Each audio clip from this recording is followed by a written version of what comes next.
एक पत्र पढ़कर हमारी आंखों में भी आंसू आए। बड़ा विचित्र पत्र किसी ने सीहोर व्हाट्सएप पर भेजा। वो पत्र सीहोर व्हाट्सएप से यहाँ आशीष जी के पास में भेजा गया। हमने जो हमारे आशीष जी हैं उनके पास वो पत्र को जब पढ़ा तो उसमें बड़ा सुंदर बात लिखी थी। उसको जरा जिंदगी में उतारिएगा कि मेरा शिव, मेरा कुबेरेश्वर महादेव, मेरा महाकाल, मेरा ओमकारेश्वर, मेरी जालपा महारानी, मेरा राम, मेरा कृष्ण तुम्हारा कैसे साथ देता है। उस पत्र में प्रमीला साहू बिलासपुर से हैं, आवासीय नगर की रहने वाली हैं, जिन्होंने वो पत्र लिखकर भेजा।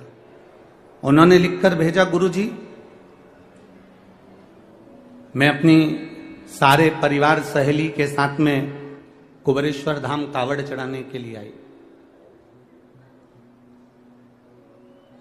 अब कुबेरेश्वर धाम जब कावड़ चढ़ाने के लिए मैं जब पहुंची तो कुबेरेश्वर धाम जब कावड़ के लिए हम पहुंचे तो बहुत भीड़ थी। हम भी कावड़ लेकर चले और जाकर जब हमने कुबेरेश्वर धाम पर कार्यकर्ता चारों तरफ लगे थे कंकर शंकर के, उनको हमें जल नहीं चढ़ाते हुए हमने कावड़ उनको दी। उन्होंने दोनों लोटे का जल, दोनों पात्र का जल, दोनों लोटे का जल शिव जी पे चढ़ा दिया और हमारा लोटा हमको खाली कर कर दे दिया। पत्र में लिखा था, मुझे बड़ा गुस्सा आया। प्रमीला साहू बिलासपुर, पत्र में लिखा उन्होंने, हमें बहुत गुस्सा आया, इतना गुस्सा आया कि हमने अपनी सहेली से कहा मैं 1200 रुपए खर्च कर कर एक तो यहां आई और 1200 रुपए खर्च कर कर पहुंची और इतना धक्का खाया।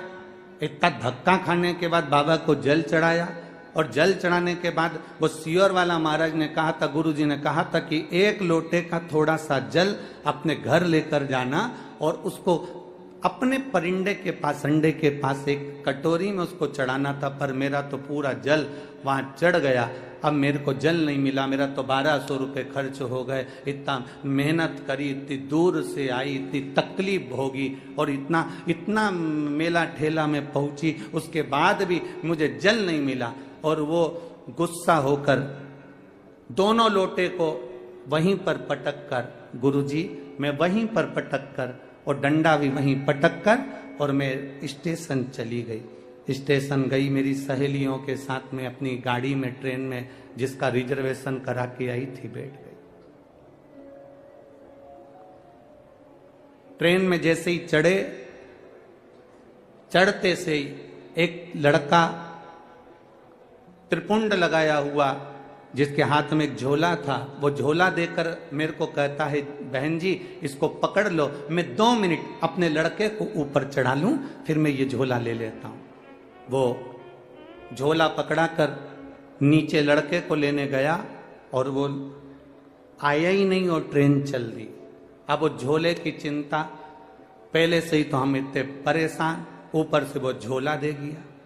अब गुरुजी क्या कहें, हमने अपनी सहेलियों से कहा फालतू का 1200 रुपए लग गया और एक तो परेशान अलग हो गए और पानी भी नहीं मिला, जो चढ़ा हुआ कटोरी में चढ़ाना था वो सीहोर वाला महाराज बोला था। अब वो झोला पकड़ा कर, वो झोला लेकर गुरुजी हम बिलासपुर आ गए और बिलासपुर में हमारे बच्चे लोग झोले को कहा, माँ ये किसका लिया है? तो मैंने कहा देख ले, उसका एड्रेस या कोई आईडी प्रूफ होगा तो भेज देंगे। जब झोले को खोला तो गुरुजी उसमें जय महाकाल लिखा हुआ एक लाल कपड़ा था, उसमें 1200 रुपए बंधे हुए थे, एक लोटे में पानी रखा हुआ था, एक लोटे में पानी रखा हुआ था और लोटे के पास में पुष्टे पर, एक कागज पर, पुष्टे पर एक लाइन लिखी हुई थी, तू अपने पिता से रूठ कर क्यों जा रही है, वापिस जल्दी आना। बस वो लोटा और वो 1200 रुपए प्राप्त। गुरुजी किसको मालूम कि मैं मेरे बाबा से रूठ कर जा रही थी और मेरे बाबा ने जल भी दिया और वो 1200 रुपये में बार बार बखानी थी, इसलिए 1200 रुपये मेरे बाबा ने वापस भेज दिए। मैं उस पत्र में लिखा मैं इस 1200 रुपये का करूं क्या? तो प्रमीला दीदी, मेरा निवेदन है उस 1200 को तुम्हारे पास रखो। मेरे बाबा के धाम कुबेर भंडारी के दरवाजे पर आते हो ना, ये विचार कर कर आना कि हम हमारे पिता के घर जा रहे हैं और पिता कभी खाली नहीं छोड़ता। बाप पिता कभी खाली